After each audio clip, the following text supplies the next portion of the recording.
Udah. Ya. Assalamualaikum warahmatullahi wabarakatuh.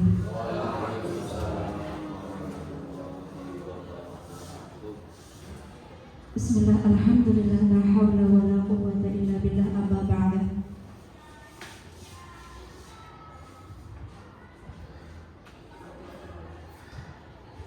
Yang terhormat Kepala SMP Negeri 6 Kebumen, beliau Bapak Haji Kuat Adi Sudarmo SPD MPD,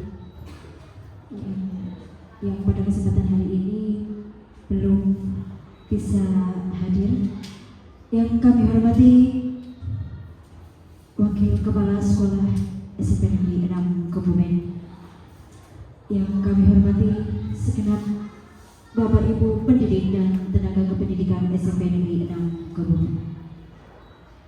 Puji syukur kehadiran Allah Subhanahu wa Ta'ala yang telah memberikan rahmat, nikmat, dan karunia-Nya kepada kita, sehingga pada hari ini Jumat tanggal 17 Oktober tahun 2025 kita bisa berkumpul dalam keadaan sehat walafiat. Semoga nanti tidak ada halangan suatu apapun. Amin. Salawat salam senantiasa tercurahkan kepada junjungan kita Nabi besar Muhammad Sallallahu Alaihi Wasallam. Semoga kita termasuk golongan umatnya yang mendapatkan syafaatnya di dunia hatal akhirah. Allahumma amin. Hadirin yang kami hormati, perkenankanlah saya berdiri di sini selaku pembawa acara. Akan saya bacakan susunan acara sebagai berikut. Pertama, pembukaan acara. Yang kedua, menyanyikan lagu Indonesia Raya. Acara yang ketiga, sambutan kepala sekolah yang pada kesempatan hari ini diwakilkan oleh Wakabidang Kurikulum. Acara yang keempat, diseminasi dan berbagi praktik baik. Acara yang kelima yaitu penutup. Bapak Ibu hadirin yang kami hormati, marilah kita mulai acara hari ini dengan pembukaan. Mari kita buka bersama dengan membaca basmalah. Bismillahirrahmanirrahim. Terima kasih. Semoga dengan bacaan basmalah tadi menjadikan lantaran lancarnya acara pada hari ini. Amin. Kita lanjutkan acara yang kedua, menyanyikan lagu kebangsaan Indonesia Raya. Hadirin dimohon berdiri.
Hadirin silakan duduk kembali.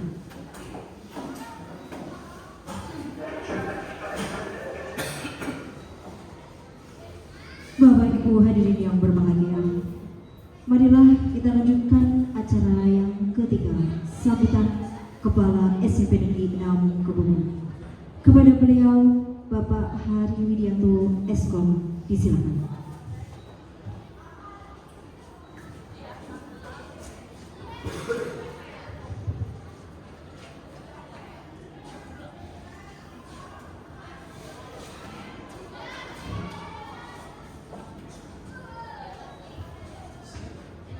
Assalamualaikum warahmatullahi wabarakatuh.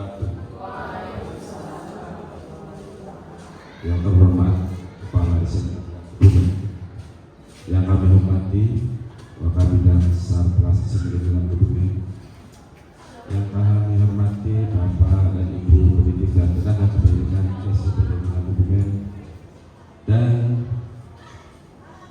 narasumber yang akan melaksanakan diseminasi praktik. Alhamdulillah, wasyukurillah. Pada hari ini, mari kita panjatkan puja dan bersyukur kepada Allah Subhanahu Wa Taala yang telah melimpahkan begitu banyak nikmat kepada kita semuanya, sehingga pada hari yang cerah ini kita masih bisa berkumpul di ruangan multimedia ini dalam rangka diseminasi praktik baik 7 jurus BK hebat. Sholawat serta salam semoga selalu tercurah kepada junjungan kita Nabi Muhammad Sallallahu Alaihi Wasallam. Semoga kita semuanya tergolong umatnya yang kelak akan mendapatkan syafaat di yaumul qiyamah. Allahumma amin. Bapak dan Ibu yang kami hormati, mohon maaf Bapak Kepala Sekolah tidak bisa memberikan sambutan langsung dikarenakan hari ini masih ada acara pendidikan mendalam. Oleh karena itu beliau mewakilkan kepada saya untuk menyampaikan sambutan di acara ini. Pada kesempatan ini ada 2 narasumber kita, yaitu Ibu Penny Astina SPD dan Ibu Dian Ratna Oftaniru SPD yang akan melaksanakan diseminasi praktik baik 7 jurus BK hebat. Ini tujuan apa? Acara ini dimaksudkan untuk menyebarluaskan ide, gagasan atau informasi yang diperoleh beliau berdua ini selama melaksanakan BIMTEK kemarin di Solo yang diinapkan di hotel yang mewah bintang 5 itu dengan berbagai fasilitas yang luar biasa, sehingga memberikan kenyamanan kepada para peserta BIMTEK selama mengikuti BIMTEK di 4 atau 5 hari kemarin di sana. Saya tanya kepada beliau, ternyata di sana nyaman sekali dan betah. Sehingga harapannya dengan kenyamanan itu maka hasil yang diperoleh di sana itu akan maksimal terserap oleh beliau berdua, dan beliau berdua akan menyebarkan pengalaman-pengalaman selama BIMTEK di sana di kesempatan ini. Bapak Ibu para peserta diseminasi ini termasuk orang-orang yang beruntung yang mendapatkan cerita langsung dari beliau berdua, yang pelajaran semua adalah Bapak Ibu yang terpilih di kesempatan pagi hari ini ya. Oleh karena itu, mari kita ikuti diseminasi ini dengan baik. Semoga dengan kita mendapatkan oleh-oleh dari BIMTEK 7 jurus BK hebat itu, kita akan bisa menerapkan kiat-kiat atau trik-trik yang disampaikan oleh narasumber untuk kita terapkan di sekolah yang kita cintai ini. Karena menurut narasumber ini tidak hanya berlaku untuk BK saja, tetapi bisa dilakukan oleh Bapak Ibu guru yang lain. Monggo ikuti ini dari awal sampai akhir supaya kita betul-betul bisa mendapatkan ilmu baru, pengalaman baru, sehingga bisa menjadi bekal kita untuk pendampingan siswa-siswi di SMP Negeri Kebumen. Demikian sambutan yang bisa kami sampaikan. Ada tutur kata yang kurang berkenan, saya mohon maaf. Kami akhiri. Wassalamualaikum warahmatullahi wabarakatuh.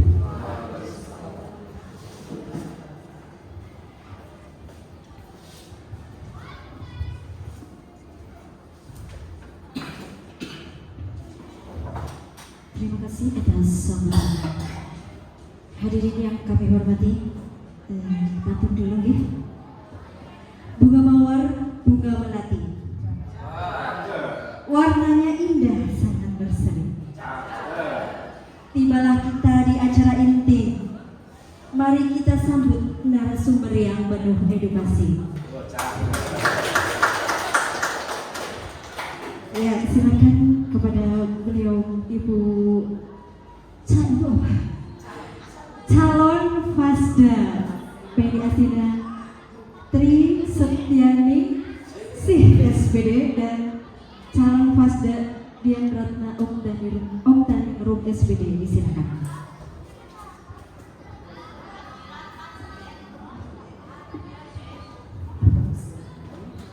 Assalamualaikum warahmatullahi wabarakatuh.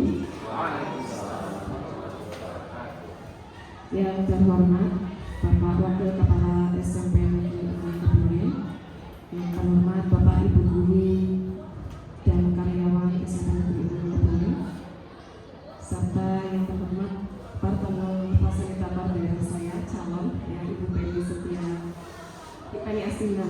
Ya, puji syukur alhamdulillah kita panjatkan kehadirat Allah Subhanahu wa taala, di mana pada kesempatan pagi hari ini Bapak Ibu Guru berkenan untuk berkumpul di multimedia ini dalam acara diseminasi praktik baik, hadir dalam keadaan sehat walafiat, tidak kurang suatu apapun.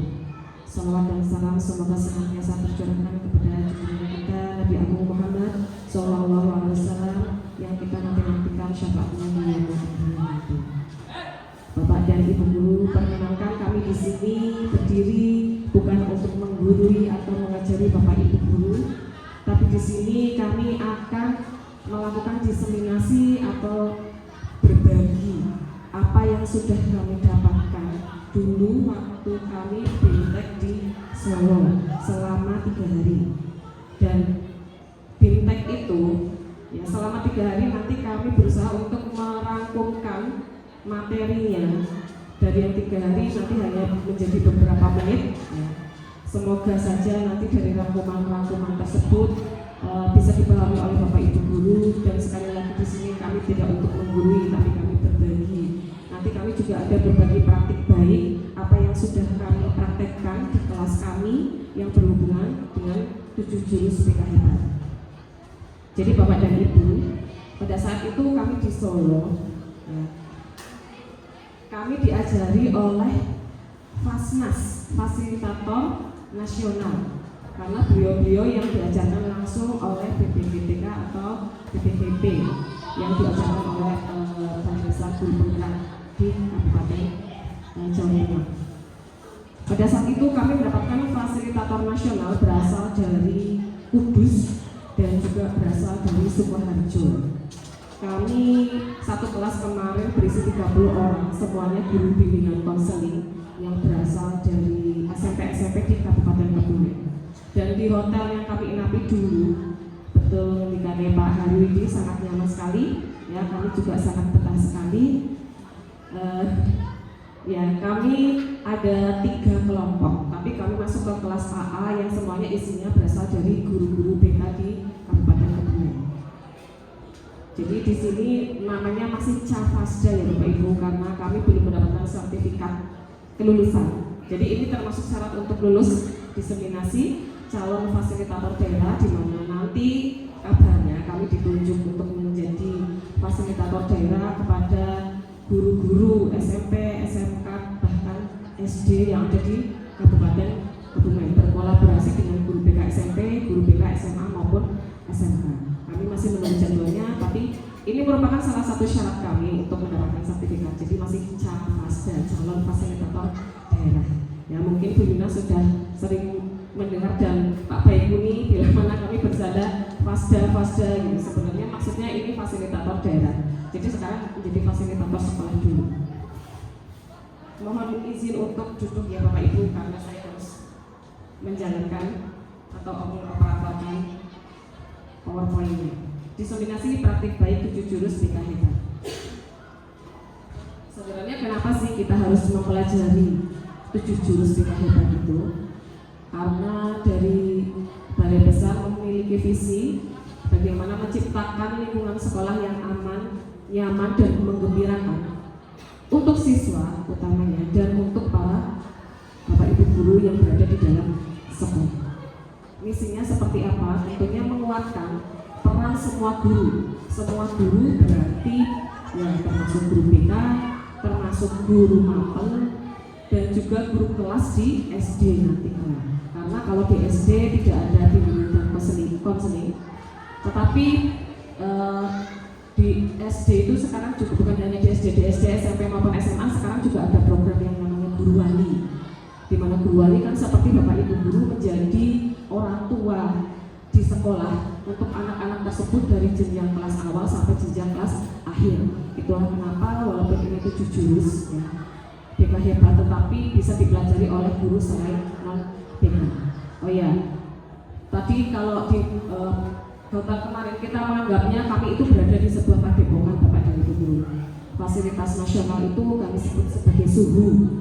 Kami memanggilnya suhu, sedangkan kami fasilitator daerah itu dipanggil sebagai pendekar. Pendekar itu ada artinya bahwa di situ kita menjadi pendidikan berkarakter, pendidik karakter. Jadi namanya pendekar. Fokusnya tentu untuk perkembangan untuk murid, baik di bidang akademik, di bidang sosial, di bidang emosional, bahkan nanti untuk di karir, perencanaan karir. Kalau kita di jenjang SMP mungkin bagaimana karir siswa nanti mau melanjutkan kemana, SMA maupun SMK. Kalau di jenjang SMA atau SMK mau bekerja, mau kuliah seperti itu. Apa saja sih Bapak dan Ibu guru 7 jurus BK hebat itu? Jadi ada 7, di mana 1 sampai 5 itu yang diarahkan itu kepada aspek siswa, sedangkan yang ke-6 dan ke-7 itu merupakan sistem. Sistemnya itu di sekolah siapa? Ya Bapak dan Ibu guru. Jadi 7 jurus BK hebat itu ada 1, kenali potensi, yang kedua kelola emosi, yang ketiga tumbuhkan resiliensi, yang keempat jaga konsistensi, yang kelima jalin koneksi, keenam bangun kolaborasi, dan yang ketujuh menata situasi. Jadi dari 7 jurus ini Bapak dan Ibu ada semacam gerakannya ya. Jadi nanti ketika kenali potensi, berarti nanti gerakannya seperti ini. Muter di kepala, kenali potensi. Sedangkan kalau kelola emosi, nanti tangan disilakan di sambil dipuk-puk sendiri ya, emosi. Yang ketiga, tumbuhkan resiliensi atau daya lenting seperti ini ya. Terus kalau jaga konsistensi, ya jaga konsistensi. yang baik tetap baik, yang buruk menjadi baik. Yang kelima yaitu jalin koneksi seperti ini. Yang keenam, bangun kolaborasi, tapi bukan love ya Bapak Ibu ya. Bukan saya love. Lalu yang ketujuh, menata situasi.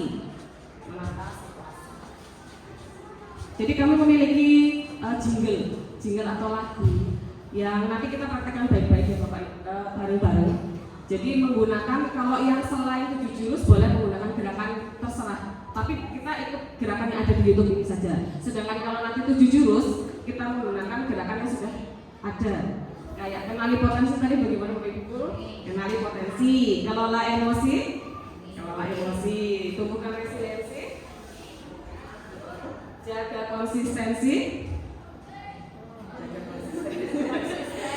ya konsisten, jalin koneksi. Tapi bukan untuk sakinahnya Bapak Ibu. Yang keenam, bangun kolaborasi. Ya, hati-hati. Ya. Yang ketujuh, menata situasi. Baik Bapak dan Ibu, ini nanti ada jinglenya. Kami mohon Bapak dan Ibu untuk berkenan berdiri, kita nyanyi bareng-bareng dan ikuti apa yang ada di YouTube tersebut.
Ibu Guru, silakan duduk kembali, tepuk tangan untuk kita semuanya.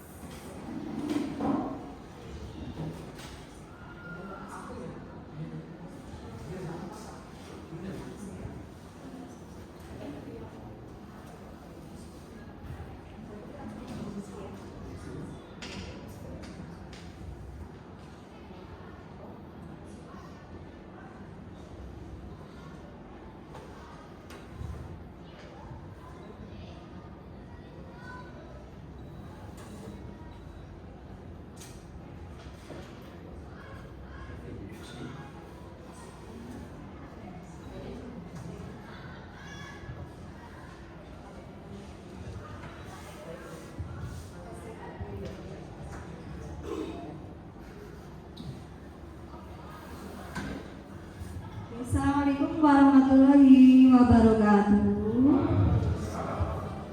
Selamat pagi bapak-bapak, ibu-ibu.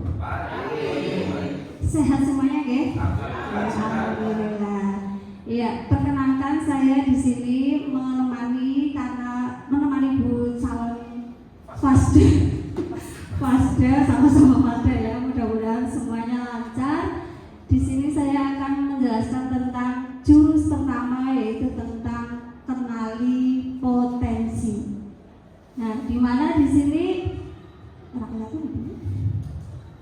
ya, jurus pertama adalah tentang kenali potensi. Di mana di sini yang namanya anak-anak siswa kita di SMP 6 itu adalah memiliki sebuah kekuatan yang sangat unik, sehingga diusahakan agar bisa memahami kekuatan murid yang unik serta data minat dan bakat arah strategi belajar rencana karir yang tepat.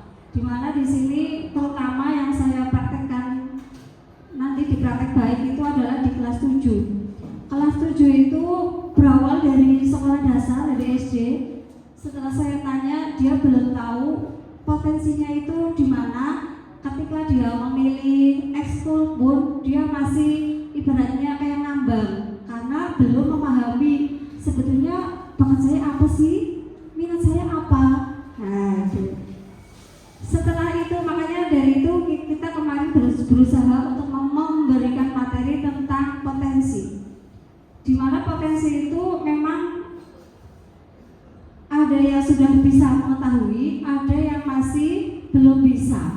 Tetapi untuk anak-anak yang kelas 7 itu masih sangat membutuhkan pendampingan kita, pengarahan kita. Apalagi Bapak Ibu di sini adalah termasuk guru-guru yang hebat semuanya, nih. Ya, di sini saya tidak akan memberikan ujaran wena-wena, cuma saya hanya bercerita yang kemarin saya dapatkan di Solo.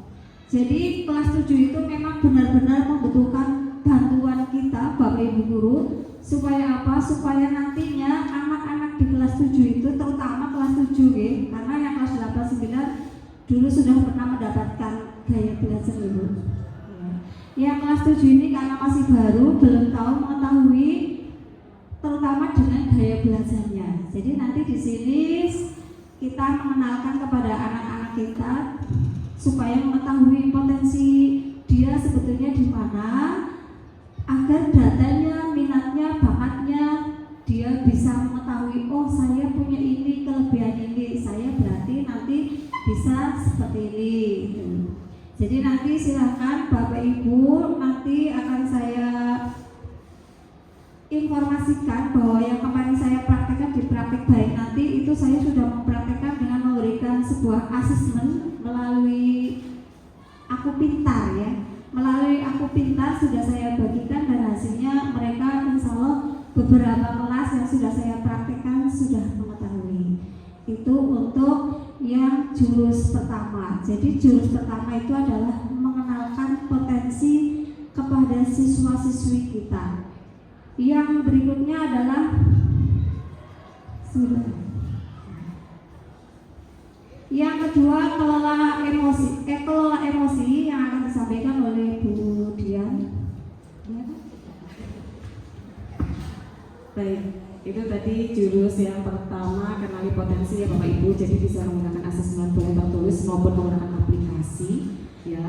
Dan itu ada banyak yang bisa diketahui selain gaya belajar. Bisa saja mungkin anak pengen tahu kepribadiannya seperti apa, kemampuan karirnya nanti seperti apa, bakat minatnya itu apa, bakat utamanya ya. Itu nanti ada bisa mengerjakan sebuah asesmen. Jurus yang kedua yaitu kelola emosi. Kelola emosi di sini di mana nanti guru di kelas bisa mengarahkan para muridnya untuk bagaimana bisa mengelola emosi, di mana di sini emosi itu tidak hanya emosi marah ya Bapak Ibu. Ada berapa emosi dasar manusia yang Bapak Ibu ketahui? Iya, marah, sedih, juga bahagia, jijik, takut, terkejut, sama marah. Ya, hanya saja yang di lapangan mungkin seringnya kita dengar kalau emosi itu memang lebih familiarnya dengan marah. Ya, tetapi anak-anak kemarin juga sudah saya arahkan waktu waktu saya memberikan bimbingan klasikal di kelas. Anak-anak sudah tahu. Saya menanyakan apakah emosi itu hanya melulu tentang marah anak-anak? Tidak Bu, ternyata bahagia itu juga termasuk emosi. Kondisi sekarang mungkin ada sedang galau, sedang sedih itu juga termasuk emosi. Jadi di sini di jurus kedua nanti kita berusaha guru untuk membantu para siswa untuk menyeimbangkan emosi yang ada di anak-anak agar memiliki hubungan sosial yang sehat. Karena anak-anak SMP itu kelasnya masih labil ya Bapak Ibu guru, remaja di awal. Jadi mereka sedang masa-masanya untuk mencari jati diri. Di mana namanya mencari jati diri bisa saja yang ditemukan itu jati diri yang baik, tapi tidak sedikit juga yang mungkin terjerumus kepada ingin menunjukkan dirinya tetapi tidak dengan cara yang baik-baik. Biasanya faktor pertemanan mungkin itu juga sangat berpengaruh. Guru juga mengajarkan kepada siswa tentang social emotional learning atau sering dikenal dengan SEL. Bagaimana KBM di kelas itu tidak hanya untuk mentransfer ilmu dari guru kepada siswa, tetapi ada interaksi sosialnya juga berjalan, emosional anak juga berjalan. Jadi anak merasa nyaman di kelas, ya anak juga tahu harus bagaimana kepada guru, bagaimana kepada temannya. Jadi nanti kalau mereka sudah memahami tentang social emotional learning, mereka juga bisa nyaman berada di kelas kita, tidak melulu yang ada atau yang dirasakan hanya rasa takut, tetapi ada kedekatan emosional dengan guru. Jadi nanti ketika mereka bisa mengelola emosi, harapannya para siswa itu tidak melakukan perilaku negatif yang bisa merugikan dirinya sendiri maupun teman-temannya yang lain ataupun keluarganya. Jadi di sini nanti guru BK dan guru non BK harus terampil untuk menerapkan bimbingan langsung di kelas. Karena Bapak Ibu guru saya yakin sudah lebih hebat lagi untuk bagaimana mengkondisikan kelas, di mana kelas itu 32 anak berarti ada 32 emosi yang muncul. Ada yang sepertinya diam tapi juga ternyata ngeblank, ada yang ternyata sambil bergerak-gerak tetapi justru itu mereka yang fokus kepada materi kita. Itu macam-macam sekali ya. Dan membantu murid mengelola emosi dan stres akademik. Karena bisa saja anak baru mendengar misalnya mata pelajaran matematika. Ya, di sini Bapak gurunya mungkin masih muda dan gurunya juga masih cantik dan ganteng-ganteng ya. Ya, bisa lebih dekat dengan para siswanya, tetapi materinya yang susah bagi anak-anak. Ketika sebuah kelas misalnya, habis ini pelajaran apa anak-anak? Matematika Ibu. Ya kenapa? Susah materinya. Nah, jadi bisa saja mungkin anak merasa susah atau memang mereka belum bisa untuk menguasai materinya, ataukah mungkin belum terjadi kedekatan emosional antara siswa dan guru sehingga siswa atau murid itu takut atau enggan untuk bertanya kepada gurunya. Nah, di sini bagaimana guru walaupun bukan BK, non BK juga bisa terampil untuk menerapkan membantu murid ketika pada saat itu mungkin merasa kesulitan, kesusahan, sedang terjadi emosi percekcokan antar siswa di dalam kelas pada saat itu siapa yang memenuhi dihadapi terlebih dahulu. Bila nanti memang membutuhkan waktu atau ruang tersendiri, bisa berkolaborasi dengan guru wali kelas dan juga guru bimbingan dan konseling. Itu untuk jurusi yang kedua, kelola emosi. Ini yang tadi pembelajaran sosial emosional atau dikenal dengan SEL. Jadi nanti mengajarkan siswa agar mereka menyadari tentang dirinya, bisa mengelola diri, mengatur emosinya, bisa mengambil keputusan yang bertanggung jawab dan terampil berelasi, serta peduli terhadap sosial. Bagaimana ketika ada temannya sedang bersedih, bagaimana ketika temannya sedang marah, harus seperti apa. Dan di sini diajarkan juga di jurusi yang kedua ini tentang bagaimana mereka mengelola emosi marah, karena itu biasanya mungkin masih susah untuk mengelola. Kalau bahagia, mereka bahagia ya, tapi kalau marah terkadang ada anak yang lebih memilih untuk membalas kemarahannya. Tetapi yang diajarkan di sini kan bagaimana untuk tidak membalas, tapi bagaimana bisa mengelola emosi marahnya, bisa lebih tenang menghadapi emosi marah diri sendiri. Untuk menghadapi emosi marah anak-anak, di sini diajarkan tentang roda pilihan atau wheel of choice ya. Mohon maaf bila bahasa Inggrisnya agak tidak terlalu bagus ya Bu Dia. Di sini anak-anak nanti diajarkan atau diberikan pilihan-pilihan ketika mereka berada di kondisi emosi yang tidak baik-baik saja. Ya, kalau kondisinya baik, ya sudah. Kalau pas kondisinya tidak baik-baik saja, posisinya sedang marah, apakah mereka harus langsung membalas? Apakah diberikan jeda dulu? Jadi kita ajarkan mereka ketika posisinya marah habis dinakali sama teman, cari jeda dulu, berhenti dulu, jangan mengambil sebuah tindakan. Setelah itu mereka bisa mengambil tindakannya apa? Ada di dalam roda pilihan ini ya. Misalnya yang pertama, memaafkan, apologis. Apakah setelah merasakan marah, jeda, diam sebentar, tarik nafas, karena biasanya kalau marah posisi jantungnya juga berdegupnya lebih kencang. Ya, mungkin tangan juga sudah mengepal seperti ini ya kalau posisinya sudah emosi. Apakah akan memaafkan perbuatan temannya? Pilihan yang kedua atau walk away ya, yaudah pergi keluar, menjauh dari yang menyebabkan emosi. Atau yang ketiga, family meeting, bercerita kepada keluarga. Tapi kemarin saya juga tidak mengarahkan untuk anak dalam kondisi menangis di kelas ya, posisi misalnya habis dibully langsung telepon orang tuanya, karena itu nanti akan membuat orang tua panik. Ya kalau orang tuanya sabar, nah, orang tuanya nggak sabar Bapak Ibu guru, langsung datang ke sekolah, langsung datang ke kelas, mungkin mau gerus anak yang sudah nakalin putranya ya. Atau menggunakan use an I message, jadi memberikan pesan kepada diri sendiri, wes sabar, istighfar ya.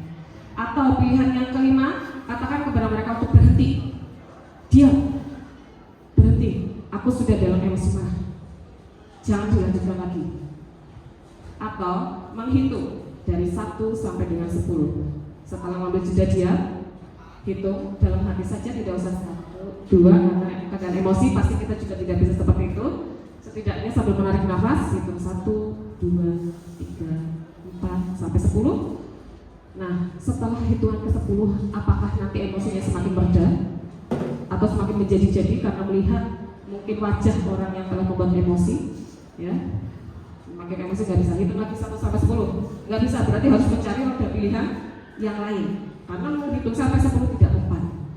Atau go to another game, melakukan hal lain yang menyenangkan untuk dirinya sendiri, harus mengingat juga dari yang membuat emosi tersebut. Sama share and take turn, curhat itu mungkin kepada temannya yang dipercaya atau kepada saudaranya, kepada guru ya. Kemarin saya memberikan roda pilihan ini di kelas ya Bapak Ibu guru, 1 sampai dengan 8. Manakah yang sering kalian ambil ketika dalam posisi marah? Ada beberapa, 1 orang anak yang sedikit tunjuk, Bu, kok nggak ada pilihan balas Bu? Kok pilihannya seperti itu, kok nggak ada pilihan balas? Kamu kalau marah balas, kalau kamu dipukul kamu balas mukul. Apa bedanya kamu dengan temanmu yang mungkin kamu mengatakan temanmu nakal, tapi kamu di situ juga sama saja. Iya ya Bu. Ya. Jadi mana yang sering anak ambil atau apa yang harus anak ambil ketika mereka dalam kondisi emosi marah yang pikirannya sedang tidak baik-baik saja? Ada roda pilihan atau wheel of choice yang bisa diambil.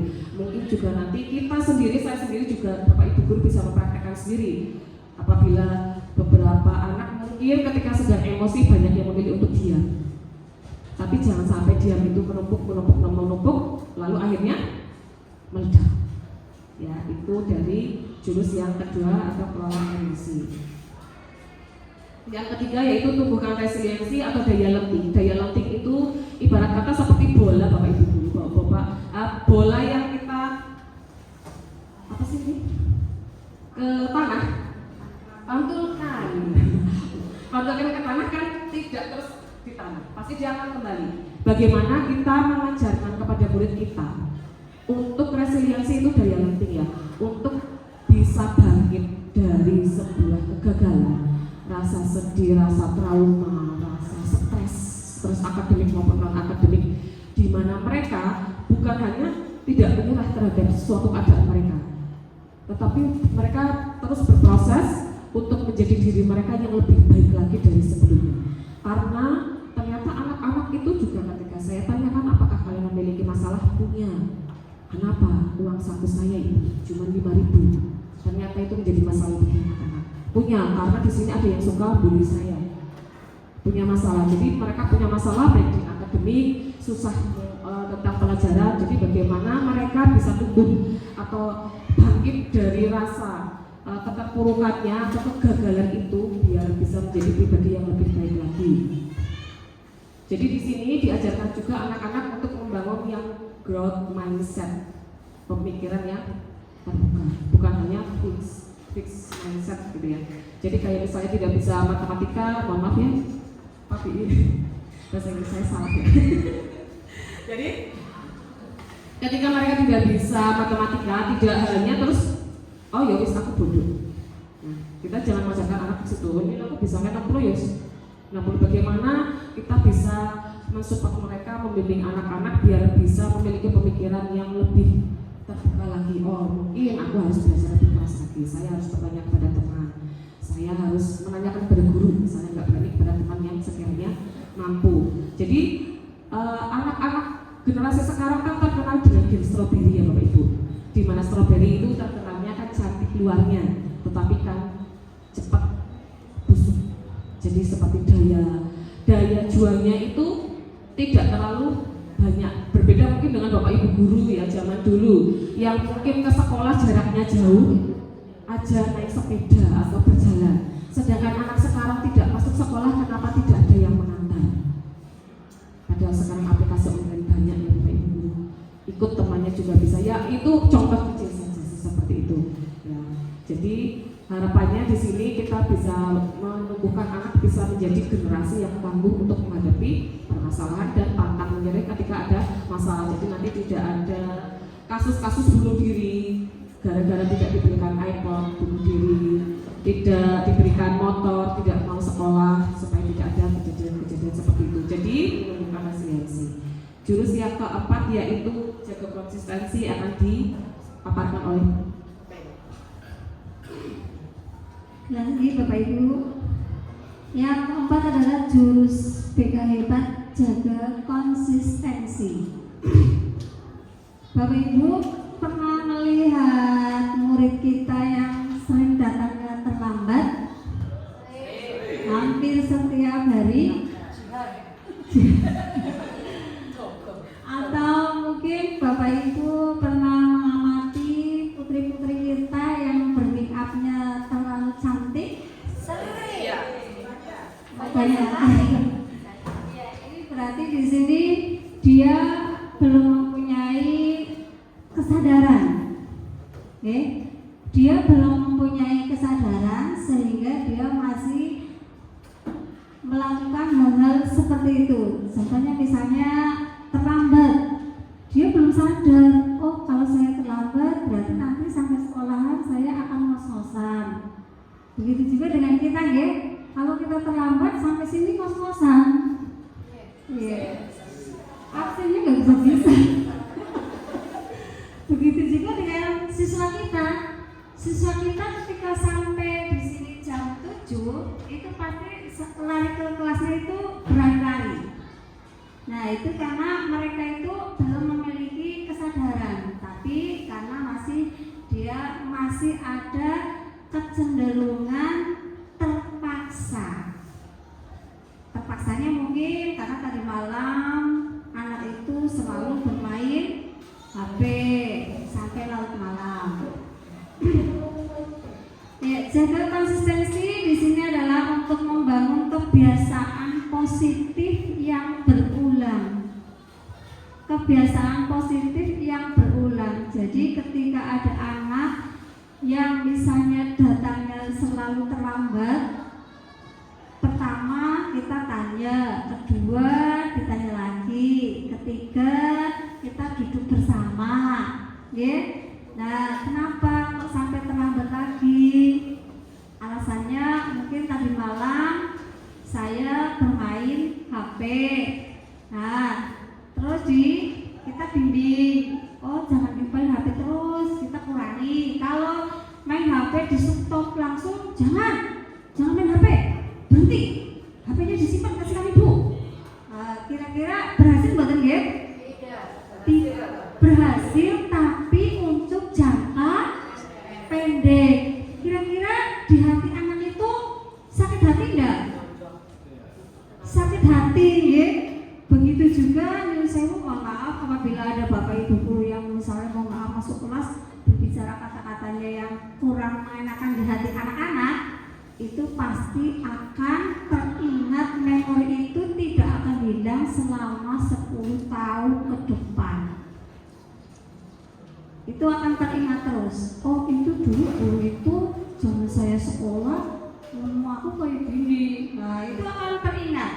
Tapi kalau misalnya kita diadakan pendekatan pelan-pelan, itu nanti guru itu baik, luar biasa. Ya, jadi didekati terus. Maka dari itu mari kita untuk berusaha semaksimal mungkin.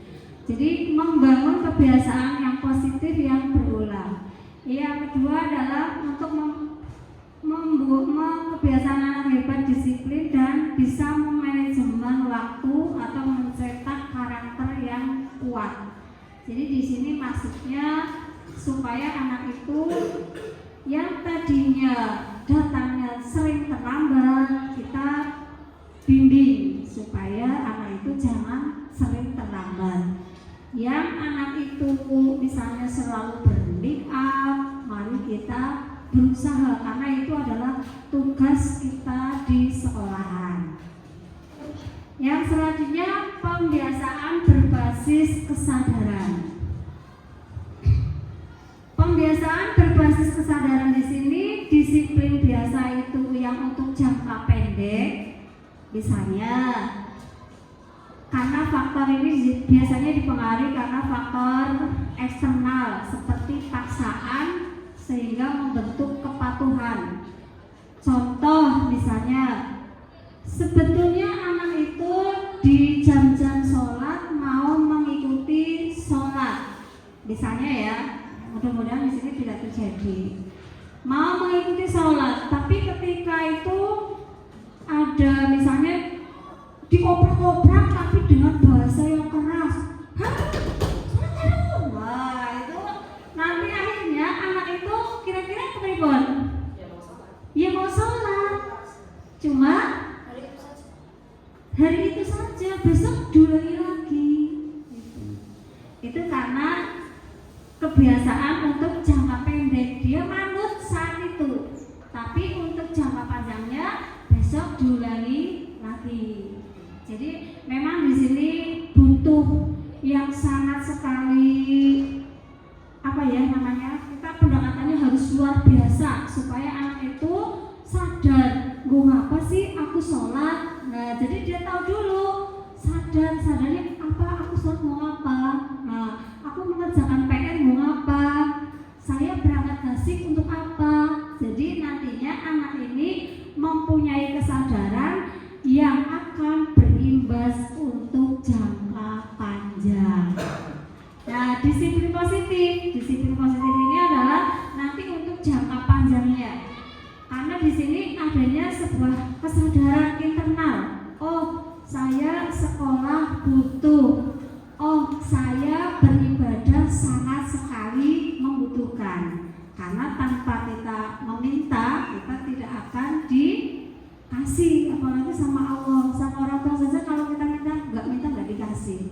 Sama yang membuat kita hidup pun sama. Jadi kita harus bisa mendekatkan diri, merayu supaya mendapatkan sesuatu yang kita inginkan.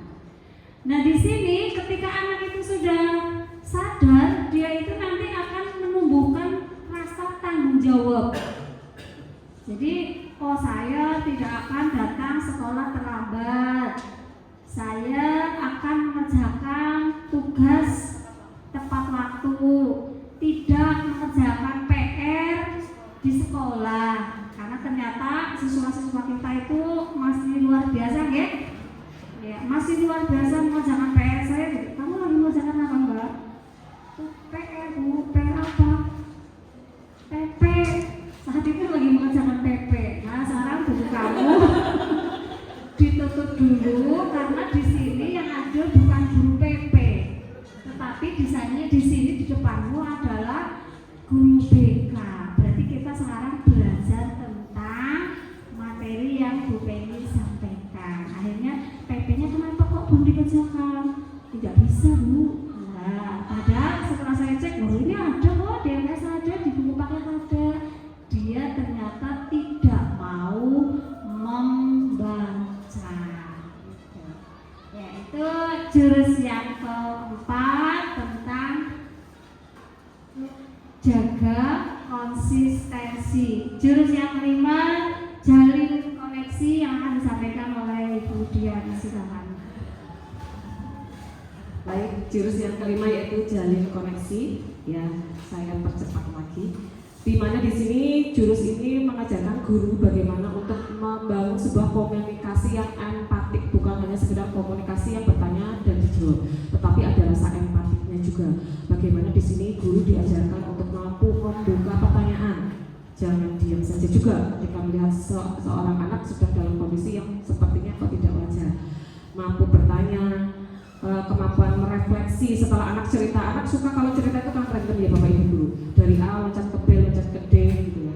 Kita bisa untuk merefleksikan dan membuat kesimpulan, dan nanti bila mana perlu kita bisa untuk membantu mereka mencari solusi atas misalnya komunikasi atau permasalahan yang sedang dihadapi. Jadi di sini guru BK atau konselor dan BK mampu menjadi koneksi dan melakukan komunikasi empatik dalam upaya memberikan dukungan awal kepada peserta didik sesuai dengan kebutuhan psikososial. Jadi mungkin Bapak Ibu guru sudah bisa mendeteksi ketika anak di kelas kenapa diam saja. Apakah memang karakternya pendiam ataukah memang ternyata dia memendam hal-hal yang tidak wajar. Jadi kalau di guru bimbingan konseling, sebelum kita mengoreksi anak ya, kita harus menjalin koneksi dulu dengan anak biar anak itu ada feel sama kita. Mereka merasa nyaman dengan kita, berkomunikasi dengan kita. Di sini konselingnya mungkin Bu Yunah dan Pak Beguni dan Bu Penny juga tidak asing. Nanti konselingnya itu pakai yang realita. Jadi ketika anak menghadapi sebuah permasalahan, kita bantu untuk memberikan beberapa saran. Ya, nanti mereka memilih ada nggak yang belum tepat, kita bantu karena mungkin ketidakmampuan anak dalam mencari solusi, padahal sebenarnya mungkin untuk kita itu adalah permasalahan yang sangat kecil, tapi bagi anak-anak mungkin itu hal yang susah. Itu anak konselingnya kalau pakai tekniknya teknik realita itu kalau di bimbingan dan konseling. Tapi kalau menjalin koneksi di sini untuk Bapak Ibu guru cukup bagaimana bisa membangun sebuah komunikasi yang empatik kepada anak. Jadi sekali lagi bukan hanya sekedar komunikasi tapi ada rasanya juga.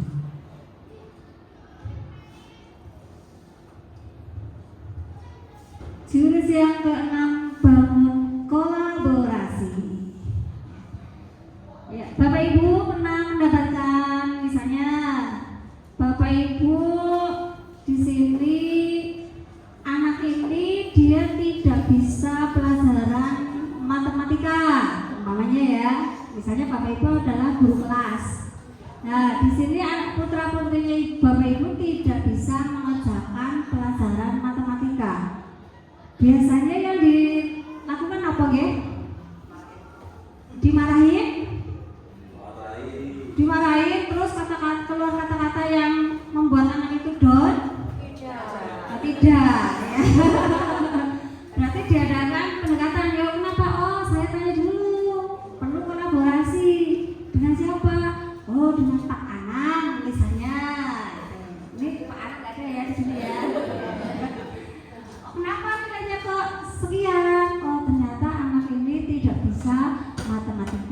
Bagaimana caranya? Yang tahu otomatis guru matematika. Cuma kita hanya mengasih, dia jenuh dengan angka 1 sampai 10 aja, meripatnya nanti harus belereng. Bagaimana kita ganti dengan metodenya? Mungkin kayak seperti di anak-anak TK dan SD lah ya. Nah, dia suka berhitung ketika melihat gambar apa. Itu nanti dengan seperti itu akan mudah membuat anak itu mindsetnya mulai berubah. Matematika ternyata menyenangkan, bahasa Inggris ternyata mengasihkan. Iya. Begitu juga dengan IPS yang hafalan ya, itu bisa membuat kita healing. Ya. Kita gampang atau kemana ya? Ya, peran guru BK dan guru kelas di sini. Perannya di sini adalah saling bekerja sama. Ada guru BK-nya, ada guru kelasnya, ada guru mata pelajaran. Biasanya kan, mohon maaf, guru mata pelajaran buatan guru ya, biasanya kilo bocah bijine semene bae piye. Ono bekane. Itu sebetulnya kita bingung, lah gurunya siapa? Apakah itu sudah diselesaikan atau dia sudah masih diadakan pendekatan tersendiri? Kalau di BK kan kita membantu ya, membimbing, mengarahkan, memotivasi agar anak itu tidak mengalami kejenuhan mengikuti salah satu mata pelajaran. Nah, tapi di sini kita saling kolaborasi. Biasanya walaupun kita dilabori seperti itu, kita tetap menerima, nanti kita tangani, kita kolaborasi dengan guru mata. Misalnya mudah-mudahan di sini tidak ada ya. Ada kejadian tentang tawuran. Nah, tawuran ini berarti di sini melibatkan kolaborasinya ada dari pihak kepolisian, masyarakat, komite, Bapak Ibu guru, itu kolaborasinya. Itu tentang jurus ke-6 bangun kolaborasi. Jurus yang ke-7 disampaikan oleh Bu Diano. Terima kasih Bu Penny. Jurus yang terakhir yaitu menata situasi. Jadi jurus yang ke-6 dan ke-7 itu kan sistem ya Bapak Ibu guru. Jadi kita yang menciptakan itu, bukan kita mengajarkan kepada siswa harus seperti itu. Jadi di mana menata situasi kita harus bisa menciptakan sekolah kita SMP Negeri 6 Kebumen itu menjadi sekolah yang nyaman dan menggembirakan untuk anak bertumbuh. Caranya bagaimana? Biar nyaman itu berarti ancaman sama kerentanannya itu harus diminimalkan, syukur tidak ada. Jadi kapasitasnya diperbanyak lagi. Kita bagaimana bisa mengembangkan bakat anak, bisa membuat mereka belajar di sini dengan nyaman. Dan ancaman-ancaman bisa saja kita memberikan tindakan preventif ya Bapak Ibu guru. Jadi untuk resiko itu sebenarnya ada rumusnya. Jadi rumusnya itu ancaman dikalikan kerentanan dibagi dengan kapasitas. Kapasitas itu apa yang kita mampu.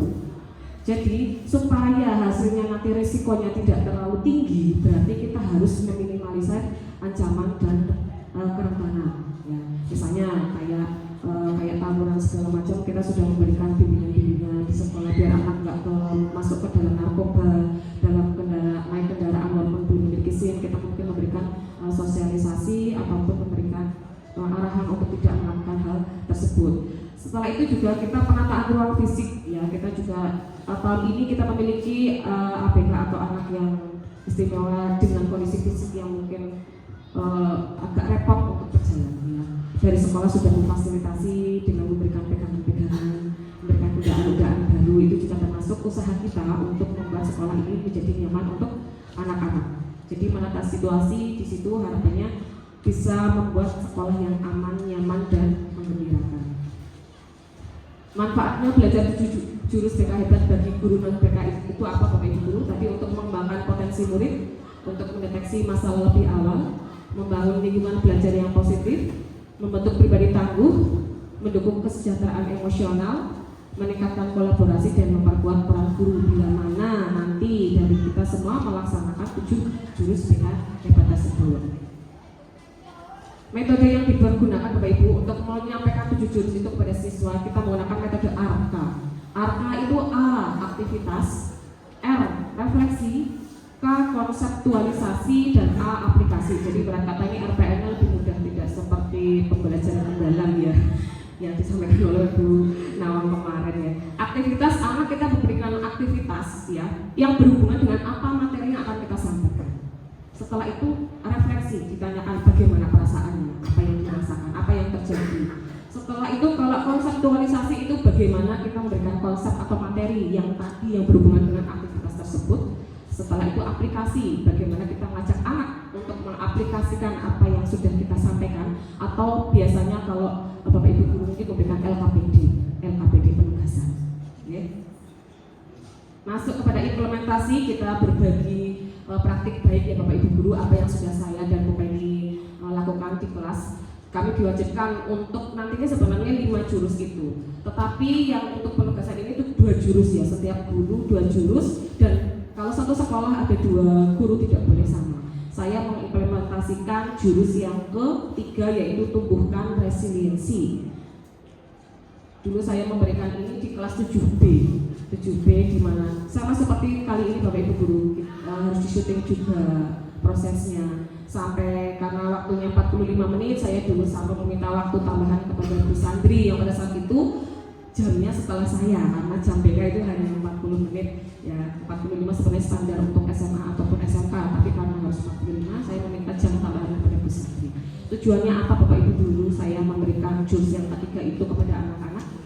Harapan saya agar para murid itu bisa menjadi murid yang tangguh dan bisa mencari jalan keluar ketika mendapatkan sebuah permasalahan, tentunya jalan keluarnya yang positif. Saya laksanakan pada tanggal 23 September 2025. Alasannya jelas agar anak-anak bisa mengaplikasikan daya lenting saat menghadapi suatu masalah dan menjadi generasi yang tangguh. Deskripsinya pada saat itu saya membagi kelas menjadi 4 kelompok Bapak Ibu guru. Jadi satu kelompok ada 8 anak.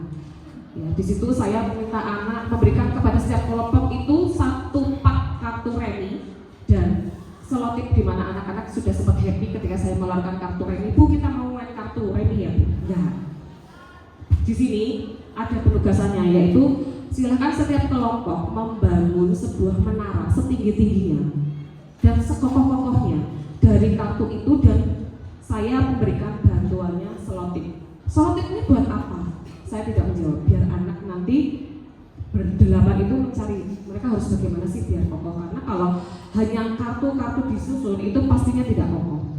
Dan ternyata itu saya aplikasikan ke setiap, nggak hanya di kelas 7B, saya di kelas yang lain juga mengaplikasikan. Ada anak yang sudah langsung, oh iya, diselotip pengen aja kokoh, pengen aja ambruk. Jadi mereka sudah langsung mudeng. Ada yang kelompoknya karena kebanyakan perempuan, mereka bongkar pasang kayak baik. Dan kita memberikan waktu Bapak Ibu tidak 30 menit, karena nggak 30 menit nanti mereka semua kokoh semua. Paling dikasih waktu 10 sampai 15 menit. Setelah itu sudah selesai, nanti setiap kelompok memberikan bencana angin kepada kelompok yang lain menggunakan buku. Jadi bangunan menara itu dikipas-kipasin pakai buku. Ada yang roboh, ada yang kokoh. Kalau kokoh mereka happy banget, senang banget karena hasil karya mereka tidak roboh. Ada yang kalau yang roboh lah gitu ya. Ada pasti kurang waktunya, jadi harusnya menara mungkin belum sampai puncaknya. Itu aktivitasnya memberikan seperti itu. Refleksinya saya tanyakan kepada anak apa yang dirasakan ketika menaramu berhasil untuk tidak roboh. Bagi yang roboh, kenapa roboh? Tadi bagaimana ketika roboh? Apakah kalian saling menyalahkan? Apakah kalian mencari ini kenapa lama karena ternyata banyak ini Bu, dari ini akhirnya sudah sampai waktunya menaranya tidak terbangun. Sedangkan kalau lain ada yang cepat banget, sangat banget gitu ya. Jadi refleksinya kita tanyakan kepada anak yang dirasakan bagaimana ketika nggak roboh, senang banget, happy banget. Walaupun setelah itu saya suruh bongkar, mereka lah Bu, masa susah-susah dibongkar gitu. Karena setelah itu konseptualisasinya saya memberikan kepada siswa kelas 7B itu pengertian resiliensi itu apa, daya lenting itu apa, bagaimana membangun growth mindset itu apa, dan keterampilan menumbuhkan daya lenting dalam menghadapi kesulitan. Jadi ketika mereka sedang mengalami sebuah kegagalan atau kesulitan dalam hidup, harus menghadapi dengan pikiran yang dingin, yang terbuka. Aplikasinya saya mengajak para murid ya, karena kemarin keterbatasan waktu sebenarnya bisa memberikan aplikasi. Misalnya anak disuruh menuliskan kegagalan apa yang pernah kalian terjadi di kehidupan ini dan bagaimana bagaimana kalian menghadapi itu sebenarnya bisa. Tapi kemarin saya hanya mengajak murid untuk bisa mengembangkan growth mindset itu ketika mereka menghadapi kesulitan, sehingga bisa mencari jalan keluar yang positif ketika memiliki kesulitan. Ini hasil kemarin di kelas yang oleh guru saya manual banget ya, nyeting dewe, nyari waktu sendiri. Kalau awal itu sama Bapak Ibu, tetap menyapa anak, bisa memberikan ekspresi. Ini di kelas 7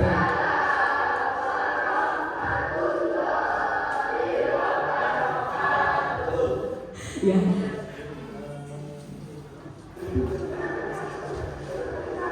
Ini ketika mereka sudah saya suruh untuk membentuk sebuah kelompok.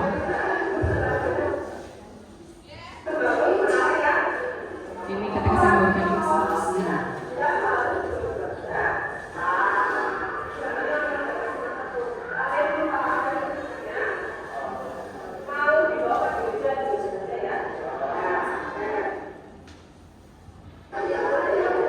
Ini ketika mereka sudah diberikan waktu, setiap kelompok berusaha untuk membangun menara mereka.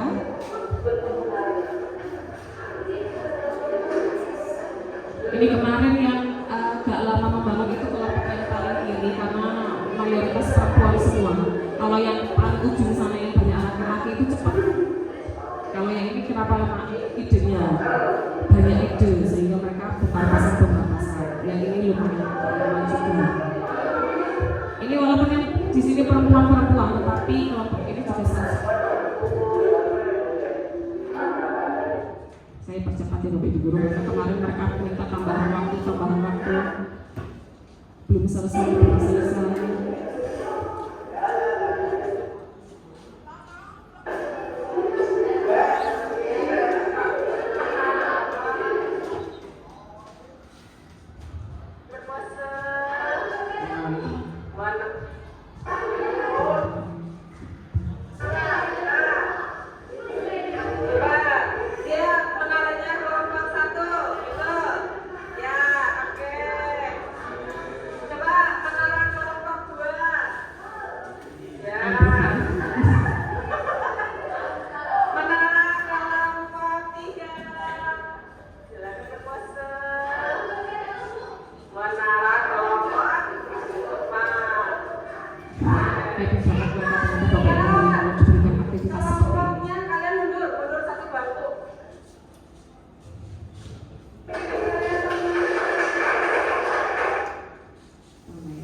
Ini happy sekali ya kelompok 4 ya.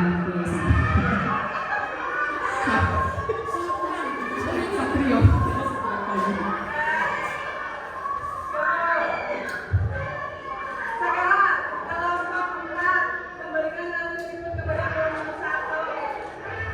Ini seperti ini juga cukup menguras energi juga Bapak Ibu. Berteriak dulu nih.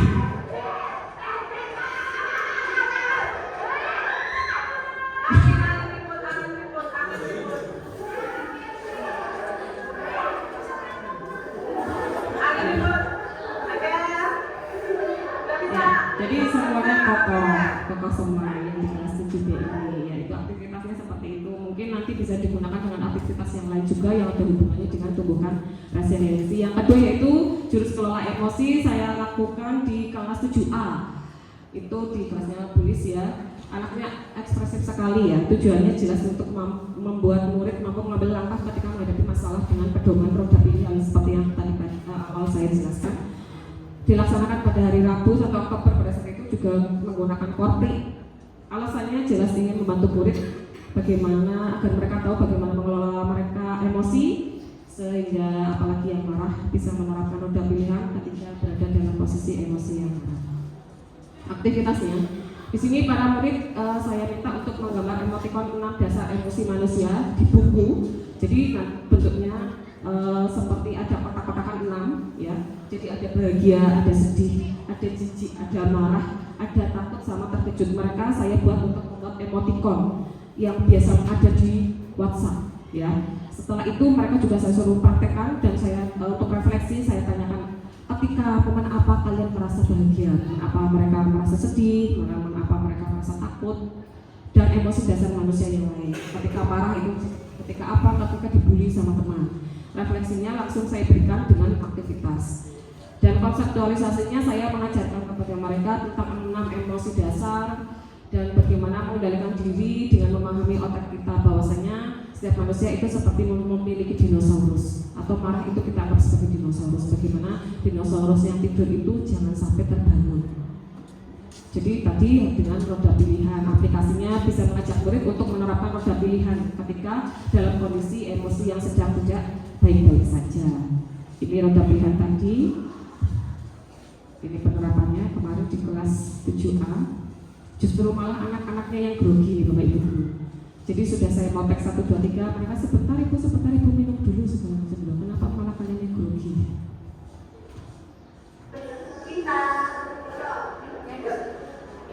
Ya, ada banyak gengsi, ekspresif sekali.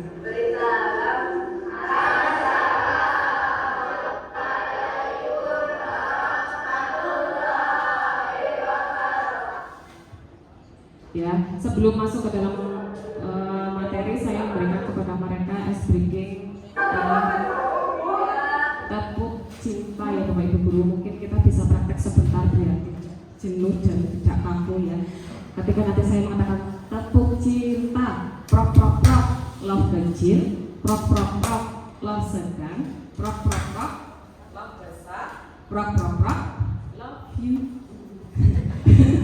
Ya, ya. Kita praktek sebentar ya Bapak Ibu.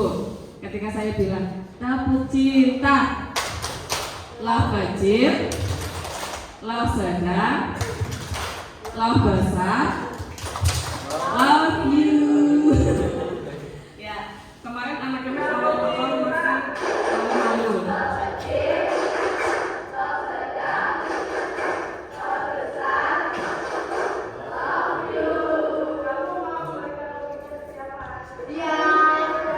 Ketika saya tanya kamu memberikan love you itu kepada siapa, kepada ibu dia.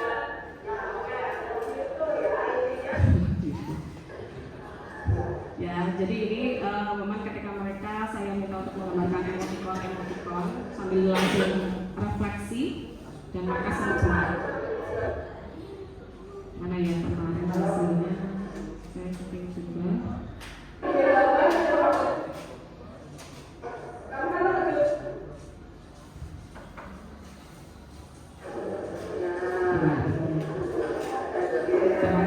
Cuman kalau disuntik tidak terlalu nampak dan tidak terlalu jelas. Jadi dari sudut pandangnya. Begitu Bapak dan Ibu guru. Jadi kemarin ada 2 jurus yang saya aplikasikan di kelas 7B dan kelas 7A. Untuk selanjutnya kepada Bapak Ibu.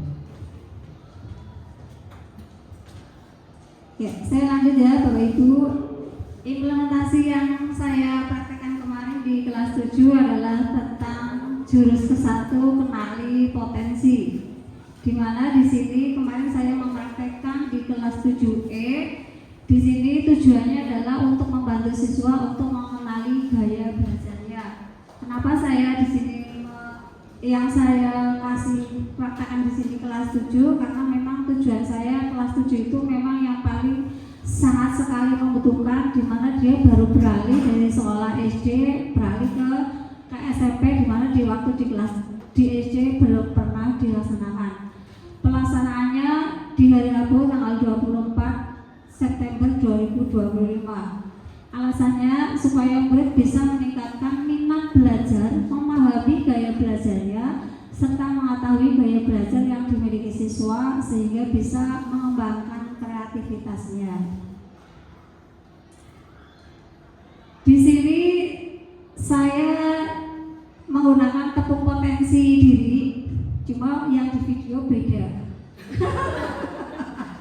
Yang di video beda karena waktu itu anak-anak belum paham. Jadi saya alihkan dengan yang di video itu adalah tepuk semangat. Nah, di sini mari Bapak Ibu-ibu, Bapak dan Ibu-ibu untuk kita tepuk potensi, ya. Tepuk potensi itu aku tahu, aku paham, aku bisa dan melakukan.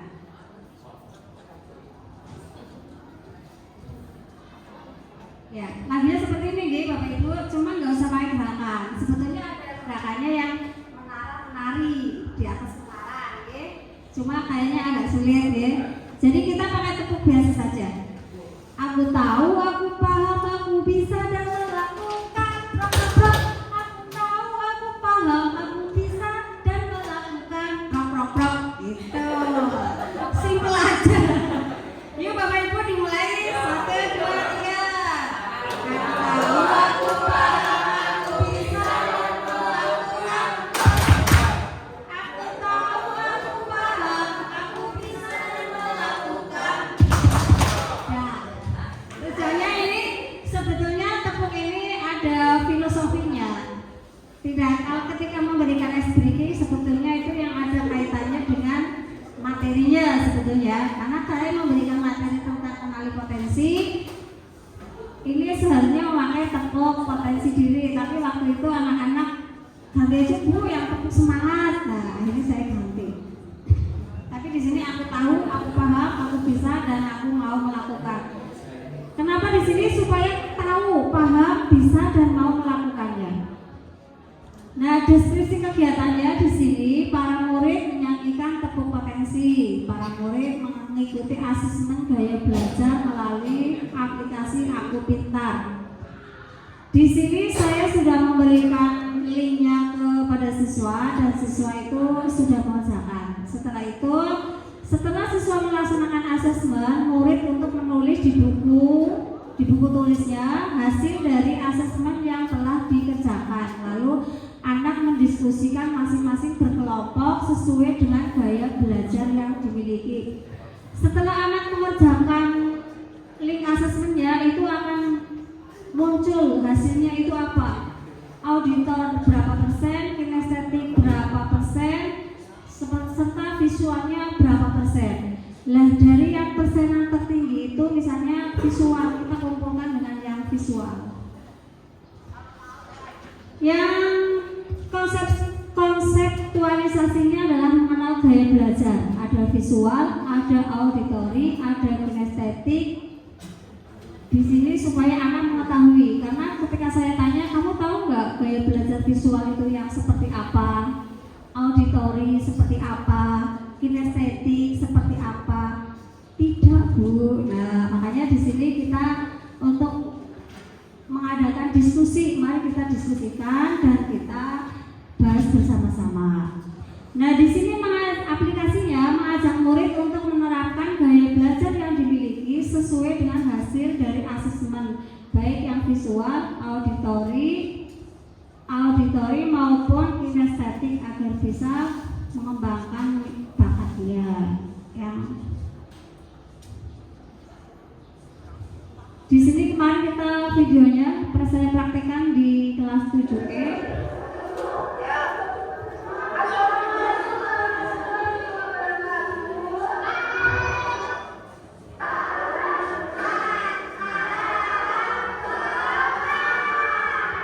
Itu kemarin saya mengertinya pakai tepuk semangat, karena pakai tepuk potensi mereka masih bingung, jadi akhirnya saya ganti.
keempat, jaga konsistensi.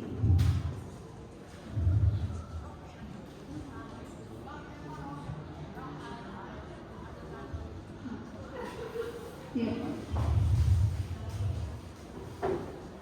Tujuannya di sini guru membantu murid agar konsisten dalam menerapkan kebiasaan yang positif. Sasarannya kelas 7F, pelaksanaan tanggal 2 Oktober tahun 2025. Alasannya agar murid mengetahui dan memahami antara paksaan dan kesadaran, agar kebiasaan positif dalam jangka panjang dapat terbentuk secara stabil.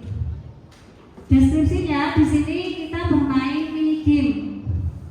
Mini game di sini para murid berpasangan sesama jenis ya. Berpasangan dan bergame suit. Bergame suit itu pingsut. Boleh pakai jari, boleh pakai batu kertas gunting. Yang menang jadi A, yang kalah jadi B. Dilanjutkan bermain mini game dengan cara tangan A mengepal dan membayangkan bahwa di tangannya itu ada barang yang sangat sekali berharga, apa itu emas atau berlian. Nah, di situ yang sangat berharga. Sedangkan yang B, yang kalah itu berusaha membuka kepalan tangan si A dengan sentuhan. Sentuhan itu bisa dicubit, bisa dicokol, bisa ditutup, ya. Karena dengan sentuhan bisa dipaksa, itu bisa. Nah, membuka dengan kepalan tangan si A dengan sentuhan, boleh dicubit, boleh dipaksa atau yang lainnya. Dan permainan dilakukan dengan sebaliknya, dibalik lagi. Yang A tadi mengepal, sekarang yang mengepal itu yang B. Sedangkan yang A tugasnya itu membuka kepalan tangan si A dengan tidak disentuh. Tidak disentuh, tidak dimakai ini, tidak dipaksa, tidak, tetapi dengan dirayu, ditakut-takuti boleh. Itu caranya bagaimana?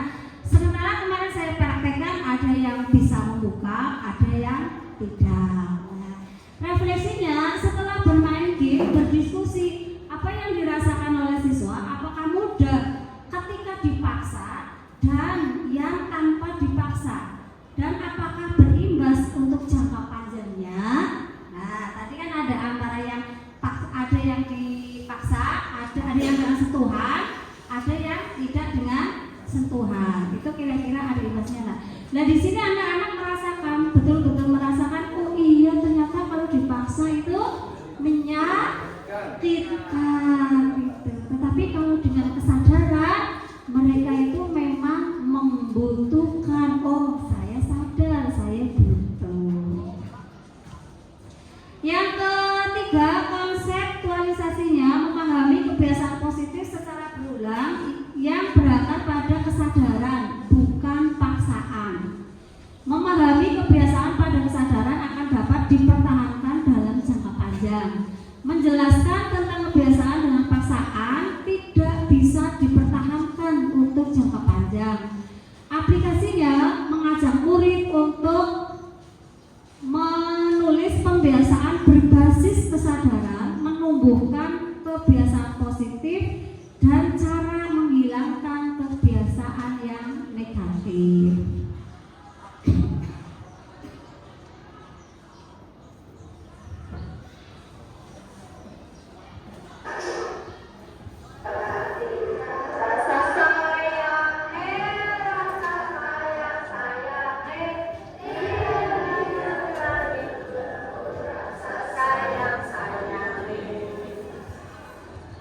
Siapa yang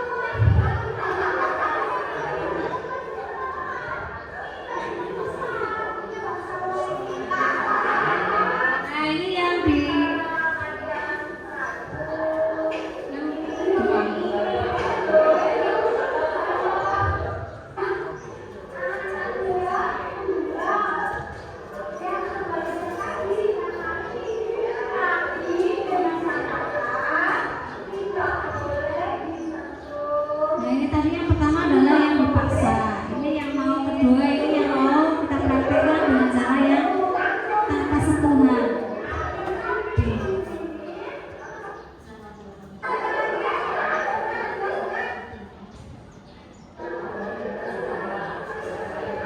Nah ini ada yang berusaha merayu ya Bu.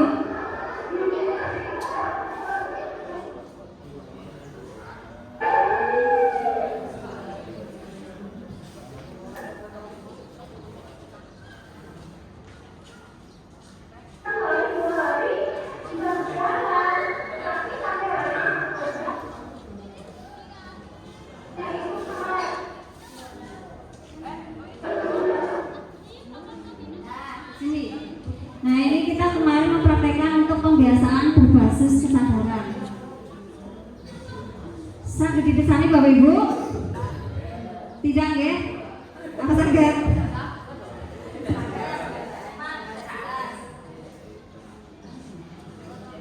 Ya, intinya ini anak sudah melaksanakan antara pembiasaan yang berbasis positif dan mengetahui bagaimana caranya agar anak tidak mengulangi kegiatan yang bersifatnya negatif. Terima kasih. Demikian Bapak Ibu penyampaian dari kita berdua, mudah-mudahan bermanfaat. Saya tutup dulu, nanti sebelum Bapak Ibu tindakan ruang guru untuk foto bersama dulu ya. Saya tutup dulu, kurang lebihnya mohon maaf. Wassalamualaikum warahmatullahi wabarakatuh. Saya kembalikan ke pembawa acara. Tepuk tangan Bapak Ibu. Sebenarnya saya mau pantun lagi tapi kayaknya sudah habis waktunya ya. Pantun sebentar ya, tidak ada 1 menit. Pergi ke warung membeli ikan teri. Pulangnya mampir ke MUA. Terima kasih kepada narasumber yang telah memberikan materi. Semoga apa yang disampaikan bermanfaat untuk semua. Amin. Ya, satu lagi, pergi ke pasar membeli minyak. Yang jual namanya Pak Mamat. Semoga yang telah menyimak mendapat keberkahan dunia akhirat. Amin. Ya, terima kasih. Kecik ini jalan kaki, jalannya cepat sekali. Saya Yuni selaku MC mohon pamit undur diri. Ya. Mari kita tutup pertemuan hari ini dengan membaca hamdalah bersama-sama. Alhamdulillahirobbilalamin. Banyak kesalahan dari saya, mohon maaf yang setulus-tulusnya. Wallahul muwaffiq ila aqwamit thoriq. Wassalamualaikum warahmatullahi wabarakatuh.